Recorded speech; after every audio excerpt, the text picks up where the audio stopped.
and he was general counsel for Orlando Utilities for 25 years, and practiced law. Before that, he practiced in general practice for 14 years. Tom's been very active in a lot of organizations, and particularly veterans organizations here in Central Florida, and he's a regular speaker around the state on historical subjects, since he is the recognized expert. So with that, we'll have our recognized expert come up and tell us about part of history from 1500 until after the Civil War. All right,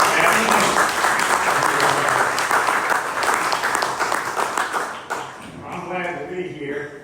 How many of you took Florida history in school? Let me see your hands.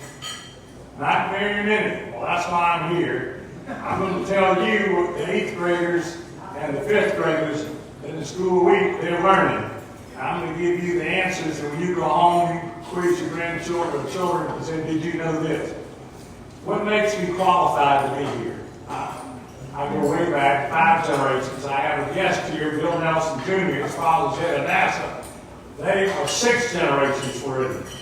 And I've got 5 generations, and I spent my youth in Jacksonville, and I went to St. Augustine a lot. Boy Scouts, Cub Scouts, and I lived what happened in St. Augustine. The oldest continuous city in these United States. You're going to hear about that today. And then, on my mother's side, we had relatives in Fernandina.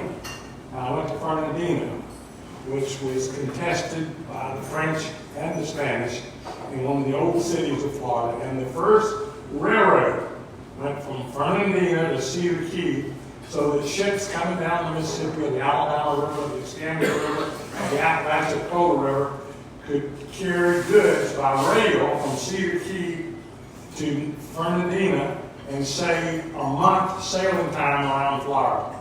It made a big difference. Everybody knows that our governor is running for president. What you don't know is one of my heroes today, the first governor of Florida, also ran for president, and he got defeated. But being a tough Indian fighter, being a member of the United States Senate, being a member of the Supreme Court of Tennessee, he didn't give up. So twice more he ran and got elected. And I'm talking about Andrew Jackson. Is anybody here from Jacksonville besides me? All right? When I was a kid, they talked about cow fords. Jacob Solomon, who gave us Lake Eola, would herd his cattle up there, and the only place you could get across the St. John's was right there by the railroad bridge downtown, a mile west of Gatorbowl. They called it Cow Ford, that little village. Because of this hero, Andrew Jackson, they changed the name Cow Ford to Jacksonville. And West Florida is Jackson County. So I'm going to tell you about him today. And more importantly, I'm going to tell you about, we are maybe the only state to have stood under 5 flags. Today we pledge allegiance to number 5 flag. I'm going to tell you about the French, the Spanish, and the British controlling Florida, and then the Civil War, the Confederacy. 5 flags, this is number 5. So, let's back up one. My first picture is Wendover. I was the general counsel and vice president of Orlando Utilities. We had a plant in Titusville. So one of our managers lived in Wendover. And I said, tell me about Wendover Pond. He says, well, they don't tell many people where it is, but it's in my neighborhood. I'll take you there. And what he showed me was a little pond, about half the size of Lake Eola, but very shallow, just a little pond. Jack Eckley of Eckley Drugstore was building a subdivision between US 1 along the river and then 95, about 4 miles south of Titusville. His foreman also ran a bulldozer. He's scraping out this road and uncovers a body. Well, he called the coroner, the Lawrence County coroner. The coroner got there and said, what you got? He says, I don't know, but this body is here in pretty good shape. The coroner looked at it and said, I can't believe this. He said, I've never seen a body like this. So he realized that this was an ancient burial ground, not a mound like so many of the Indians on the St. Johns River, but in a peat bog. The Indians were smart enough to know that if they buried the bodies in the peat, just like the Egyptians mummified, it would save the body. No oxygen got through. So they offered this dig to the University of Florida. And I'm sorry to say, the Gators said, oh, we got Indian mounds all up and down the St. Johns River, all up and down Tallahassee Bay, all up and down the rivers of Florida. We don't need to dig. FSU took the job. What they did was, they uncovered one of the oldest burial grounds in North America, Wendover. And because the muck cut the oxygen out, the brain was intact in more than half of the 96 cadavers. So each grave, here's one up here, they dug, they were able to learn something. Now, no one believed what they were going to find with those 96 bodies. Number one, they believed in a God, because all of the graves were in the same direction as the rising sun. They believed in a God as the way they were placed. Secondly, in each grave, they found tools. If you were a hunter, your bow and arrow was there in the grave with you. If you were the cook, the squaw that cooked for the village, your pots were there. Every grave had things that belonged to them to take to the happy hunting ground. And then they found something no archaeologist in America believed. On one of the women, they found a vest, a woven vest from a loom. Nobody said there's no Indian in this part of the world smart enough to have invented the loom thousands of years ago. But those Indians, Paleo Indians, had a loom, and with palm fronds, sable and other palms, they made the string, they made the loom, and she was wearing a vest. And then the last thing they found at Wendover, which surprised them again, and they found a 10-year-old boy here in good condition as a cadaver. And they x-rayed him and studied him, and he died of natural causes. But he had been born with spina bifida and could not walk. So the thought that these were savages went out the door, because that brave and that squaw took care of that little boy from an infant to when he died at 10 years old and cared for him, so they were not savages. Those are three things we learned from Wendover. Then the French came. The French came before the Spanish. Admiral Ribault came. He explored the coast and found the St. Johns River. And he said, this is a beautiful place. So inland, between the Gate of Gold and Jacksonville Beach, he went ashore and put a monument claiming this part of the New World as French. This was 1559. Then, word got back to France, and they sent one of his lieutenants, landed here. We both high school was actually named for. Landed there, Landon High School was named for. Both those French scholars. Now, with them later was an artist, and this is a picture of the early Florida Indians, Timucuan or Timucuan Indians, and this is a granary. Those Indians were so smart, they raised corn, and then they stored it for the winter, and this painter got it. And then here they are, they've been picking corn, pumpkins, different Florida fruits to store in there. Now, obviously, these Indians were smarter than any gator I know, because they got the girls to ride topless in the back of the canoe. Gator couldn't pull that off. But this is one of the first pictures ever done of the Florida Indians. Now, 1513, a conquistador named Ponce de Leon left Costa Rica, where he had been governor, and the President Isabel and Ferdinand said, we've got somebody else that needs to be the governor. You're going to be given the land to the west. So he sought out Bimini, because he'd been told by the natives that there was gold there. Well, he missed Bimini, and he landed off of Satellite Beach, close to Melbourne Beach, below the Cape.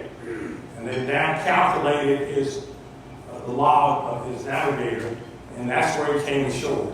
He thought this was an island, so he called this new land Pascua Florida, Easter Flowers, Florida, because back home in Spain they would celebrate Easter. They had 2 Easters, and this was the Easter Flower celebration. So he named this island Pascua Florida. He went down south through the Keys, came up towards Fort Myers, and then went back to Puerto Rico. And he told about this new land he found. He didn't see any gold, but what he found was a great, rich, no mountains, rich land, easy to grow, a lot of seafood, and a beautiful climate. So the word spread. So other Spanish colonists decided to check out Pascua, Florida. And the favorite that I have is this man, Juan Hernando de Leon. Ponce de Leon, Hernando de Soto, shown here, landed at Tampa Bay. Now, there's been a discussion between scientists where, and now they believe the village is very close to the entrance to Tampa Bay, not very far from the Sky Bridge. He had been a fighter in South America and been a lieutenant and made a lot of money. So he brought a big force to, if you would, explore the Southeast. He's the only person I know that has 2 counties named for him, Hernando and DeSoto. Both counties named for this Florida explorer, Hernando DeSoto. And what he does are 4 things. He heads north. Oh, by the way, because other journeys had run out of food, he brought his own cattle and razorback. He brought pigs. Not little short pigs, these are long-legged pigs. Don't ask me why, but that's what he brought. He brought a herd of them. They would have fresh meat to eat. They could not live off the deer and the turkeys and the birds. So he heads north, and there winter's arriving. So he comes to what you know today is Tallahassee. And the Indians ahead had abandoned the village. He sets up camp in the Indian village 1 mile from our capital, Orontonga. And there, the first Christmas celebration in the New World was held by his 10 priests that accompanied him, as recorded by the priests. They had a Thanksgiving celebration. And now, because of archaeology and maps, they found the site where the village is on a hill on Appalachian Parkway.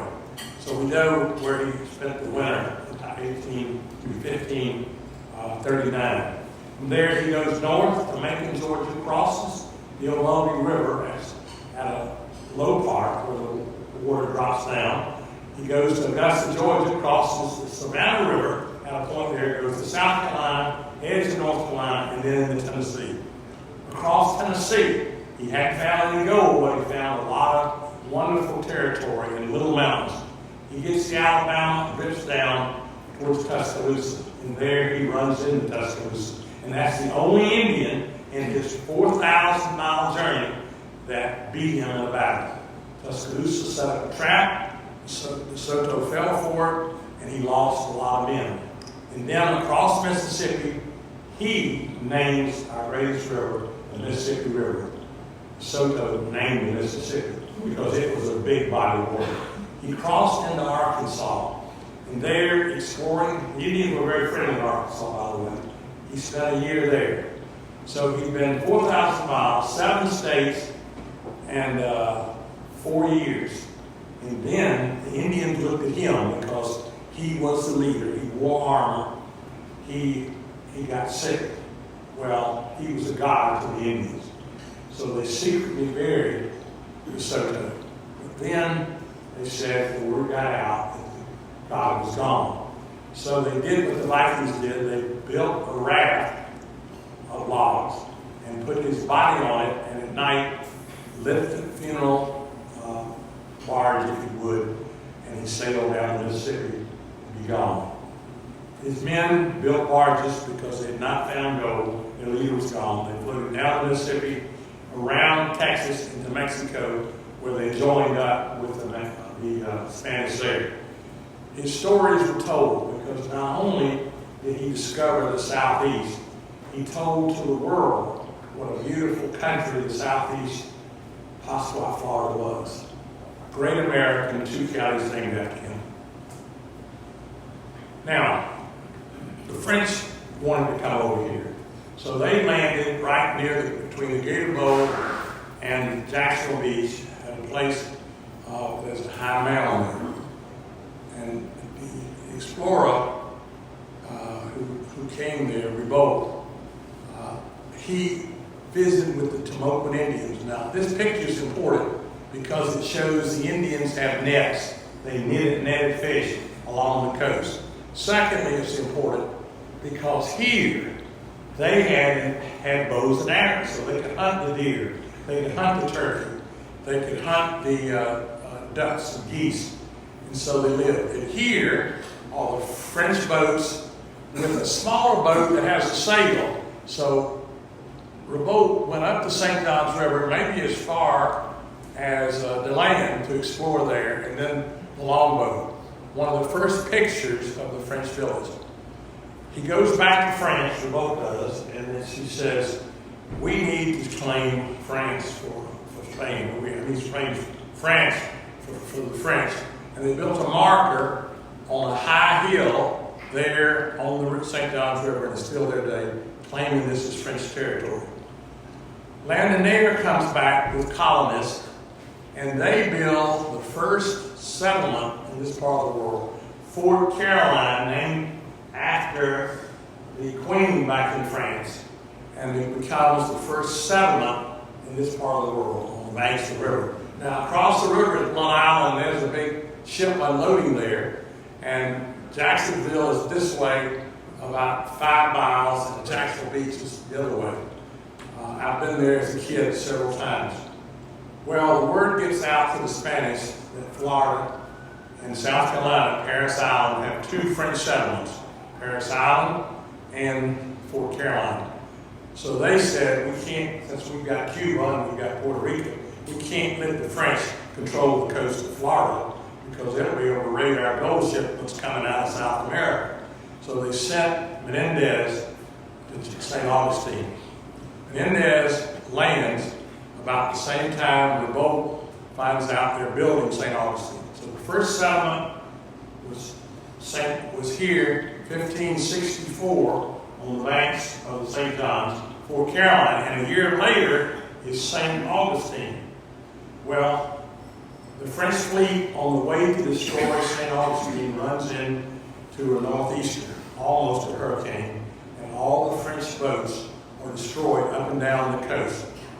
Well, the Spanish pick them up, no food, they say, well, come to St. Augustine, we'll take care of you. They take them over the hill, the sand dunes, and kill them. Ribault, the French commander, was taken hostage and they executed him. It was a hate between France and the Spaniards. So the French settlement was then here, occupied by the Spanish as an outpost for St. Augustine. Now, the next year, this is Menendez coming to St. Augustine and claiming this for the Spanish.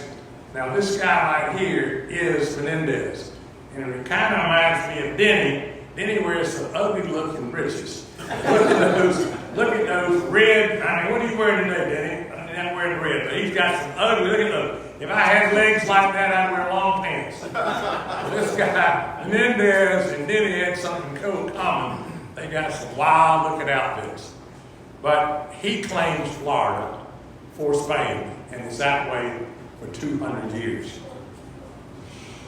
Now, during the Revolution, Spain trades for Cuba. They trade Florida to the British. So I'm over at Cape Canaveral with Senator Nelson, Billy's dad, And we're looking at the land just north of the VAB, and lo and behold, the park ranger of the United States property over there shows us King's Road. I always thought King was Spanish Road. The King of England had friends in Florida, and they said, we want to be able to haul rum and sugar out of Florida on a nice road. So they said, we want it built so the chase, that's the carriage, and 4 horses can run pretty fast on that road. So the first road in this part of the world was King's Highway. As a kid in Jackson, I thought it was Spanish. It was a British road built from Cape Canaveral, where there was a sugar plantation and a rum distillery, all the way up to Savannah. 50 years later, after we become a territory, they built a road from Tampa, Fort Brooke, to Ocala, Fort King. And that's important in a few minutes. Military trail. Now,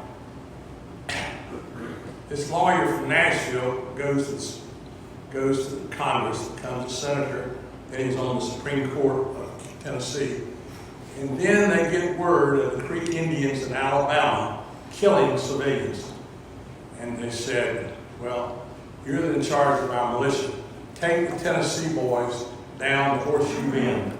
And there, he defeats the Creek Nation in a tremendous battle, in which many of the Indians were killed. And those that survived take off for Pensacola. So after the battle of Horseshoe Bend, Andy Jackson comes to Pensacola. Well, guess what? The British were helping the Spanish, and the Indians kill Americans in South Alabama, South Georgia, and in North Florida. Jackson defeats the British at Pensacola.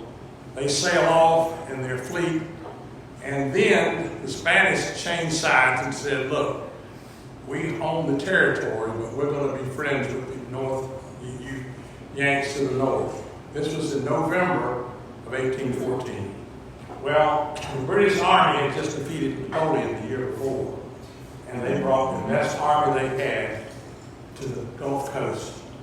Jackson had great intelligence. He finds out that the British Army is going to New Orleans to control the Mississippi River and take Louisiana Purchase and throw it out the door from the French. And once they control the Mississippi River, there isn't going to be an Oregon Trail or a Santa Fe Trail. They're going to own the Mississippi, and we're going to be like Canada West. Jackson intelligence says they're going to take New Orleans. He said, not my watch.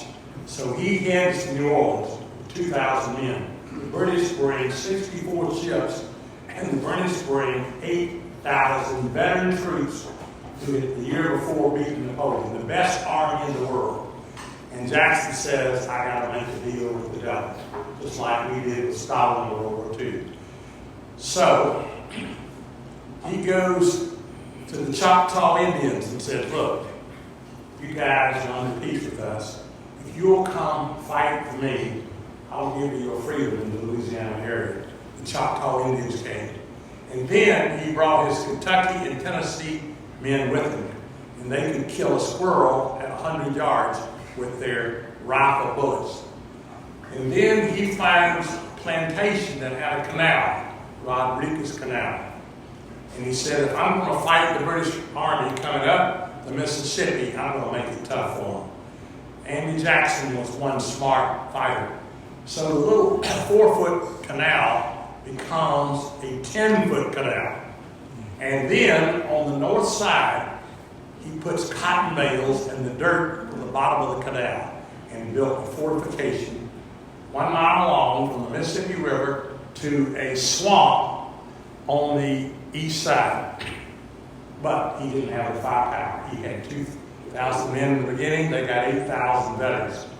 So with the help of the Indians, he goes to see Jean Lafitte, the pirate. He says, President Monroe has appointed me the governor of this part of the world. If you will bring your cannoneers, and you will bring your shot, and bring your cannons, I will pardon you for your crimes against the United States, and you can live here peacefully in the swamps in Texas. pirate, Jean, and he become friends. Jean brings 80 men with their cannons, and they put them in spots in the cotton bales. So the commanding general, Pakenham, knows he outnumbers Jackson and is fixing the attack. What did Jackson do? The night before, Jackson attacks the camp of the British. He didn't have a chance of winning, but they can't believe he had the gall to raid their camp at night, kill a bunch of them, and then haul that back behind the Rodriguez Canal. Well, the general is so upset, he says, I got to have more troops. So he waits till his last boat of Highlanders gets there 2 days later. That gives Jackson time to finish the canal. So he puts some of the pirates across the river with some of his cannons. He has a few boats he puts into the river to keep them coming upriver, and he gets ready for the battle. And there, on this date, January 1815, was one of the greatest victories in American history. Every fourth British guy was killed. Jackson, behind the cotton bales, only lose 60 men. 2,000 losses for the superior British Army, 60, because Jackson made that attack, gave him 2 days to finish, and then he made the deal with the pirate. And Lafitte and he become friends, and during the battle, he's got Lafitte right in his right hand, his aide-de-camp, saying, get your cannon in the middle. So, Pakenham first attacks down the river and gets through, but he sends up his cavalry, Jackson does, and stops him. Then Pakenham sends a group, Jones, up the swamp edge to attack, and they're knocked back. And then finally he gets to the middle of Jackson's forces, and they realize the canal isn't knee deep, it's 10 feet deep, and he's got to have ladders to get over it. And Pakenham is so upset, the British commander, he finds the guy with the ladders and said, get your little can up to the front, we got to get over this canal. Well, the next picture shows you what happened. The ladders come too late. Jackson's men first fire only one shot, a single shot rifles, and then as the British with the ladders try to climb up, they stick them with the bayonet.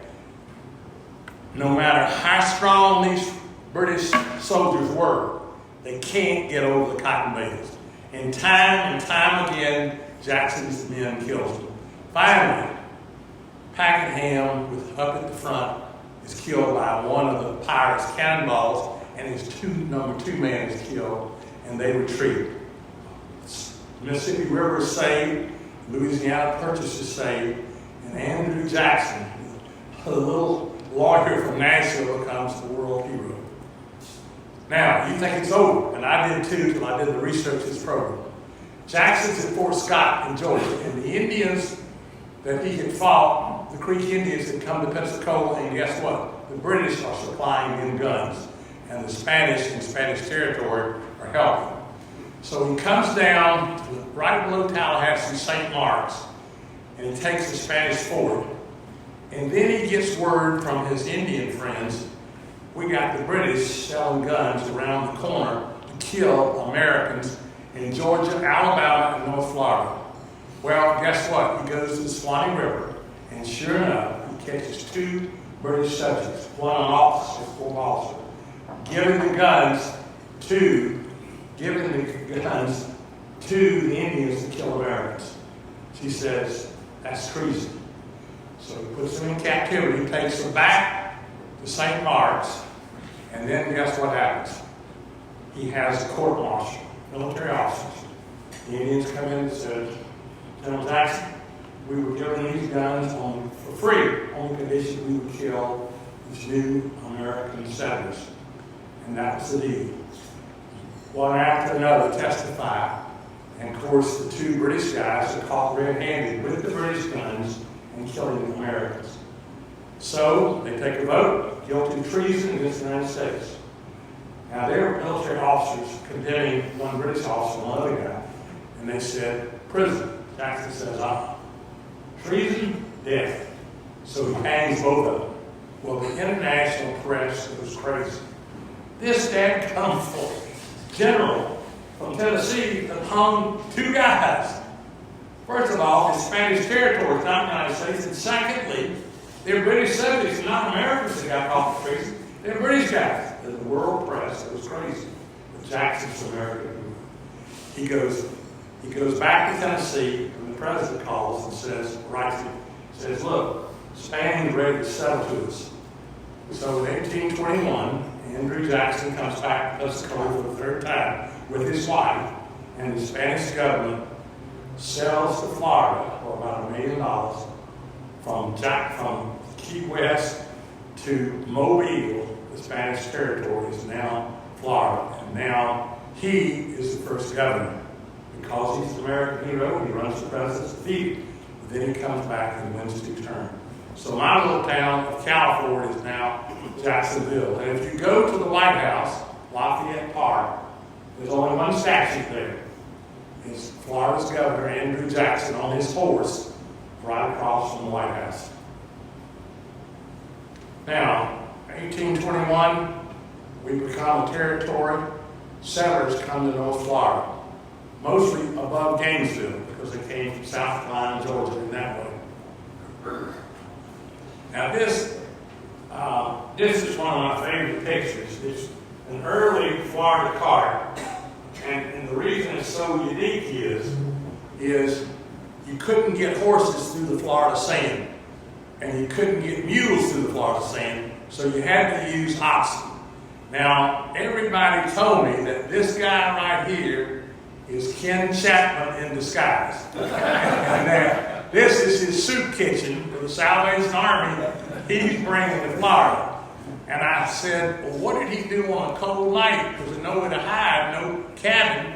They said, well, he cuddled up next to the oxen, and that's what his bulldogs are. They'll take whatever's left over. Amen. But this is our Mears motor.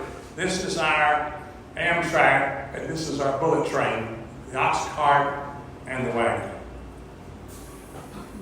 Now, the Indians massacred Major Dade halfway between Fort Brooke and Tampa on that military trail in Fort King and Ocala. 105 men, 101 are killed. 4 of them escaped and get back to Tampa on that military trail. An Indian on horseback sees one of them, catches him and kills him. The other 3 escape. 2 together and 1 separately. They get back to Fort Brooke in Tampa, and they say, Commander, the Indians outnumbers 2-1. They had rifles and we had muskets, and they had too much firepower, and everybody's dead. The next day, the one guy shows up, doesn't know about the 2 that survived, and tells the same story. And thus the story of the Dade Massacre is told there, not far from Wildwood, where the 2 highways come together. Now, we go in the second symbol, and oh, by the way, Major Dade, because he's a hero for taking his army to enforce the law, they named Dade County after him. So, we go on the war against the Indians, and this is why this map is so important. We first can come down the river. We can come down the river to Sanford.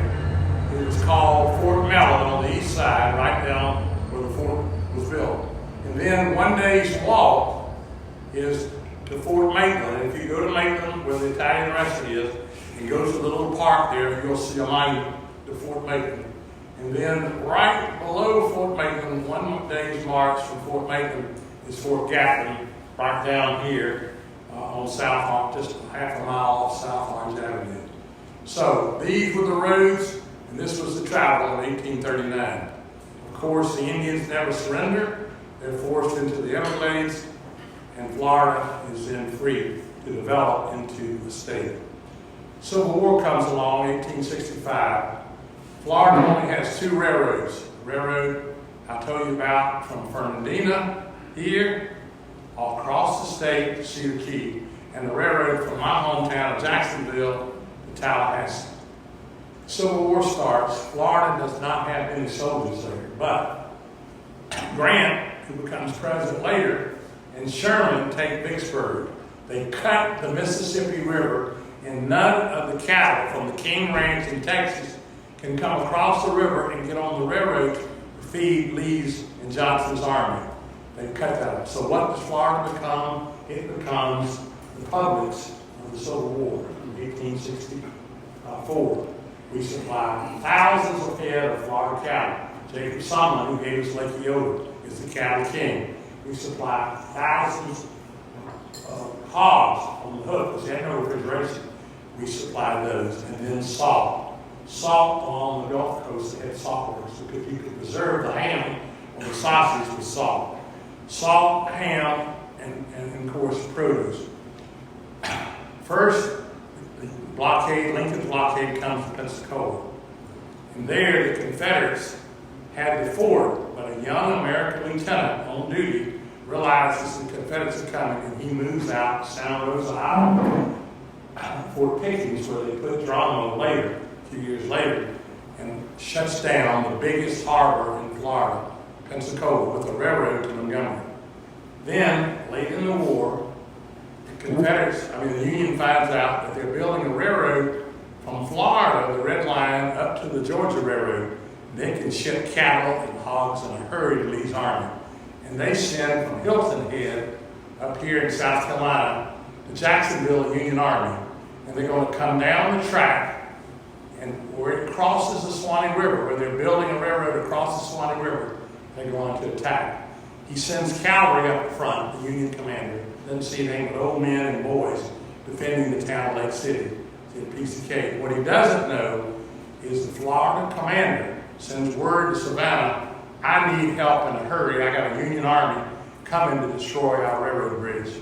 So the army gets on the train in Savannah, comes to my home Valdosta, marches overnight, gets on the railroad, and there they are waiting on the Union army. The only major battle of Florida, February of 1864, Olustee was fought. The Union had 6,000, the Confederate had 5,500. And it's shown in the movie Glory. Part of the Union Army, 1/3, were black soldiers. They were not veterans. The veteran Georgia Army, along with the Florida old men, defeat the Union Army in the Battle of Olustee. And then late in the war, the Union had captured every capital east of the Mississippi except one, Tallahassee. So they come to where Andrew Jackson came, right below Tallahassee, and they're marching on Tallahassee. FSU had a cadet corps, just like VMI in Virginia. And the whole cadet corps got on the train, 30 young men, to put their life on the line for their state and for their school.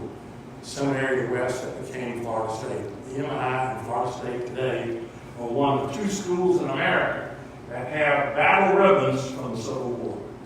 Then the cadets and the old men at Natural Bridge win the last battle of the war.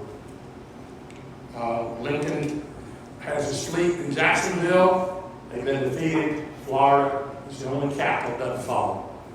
Lee and Grant, at the end of the war, meet at Appomattox. Lee was a hero of the Mexican War, was superintendent of West Point, one of the top generals in this country, and the president offered him the commandership of the Union Army, and he said, no, I'm going to do whatever Virginia does. So Lee stays with Virginia, becomes the South's greatest general. Grant, who was a harness maker and had gotten out of the Army, although a West Point graduate, wins in Kentucky, he wins Vicksburg, he wins Chattanooga. He comes to the east, fights Lee, a draw, and there at Appomattox, he traps Lee's army, and the war's ended.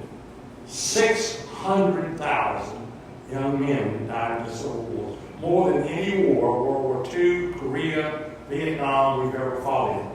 But Lincoln was right. By staying together as a country, we preserved our nation to become the greatest nation there is.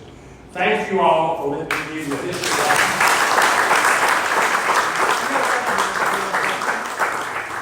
We got time? Yes, sir.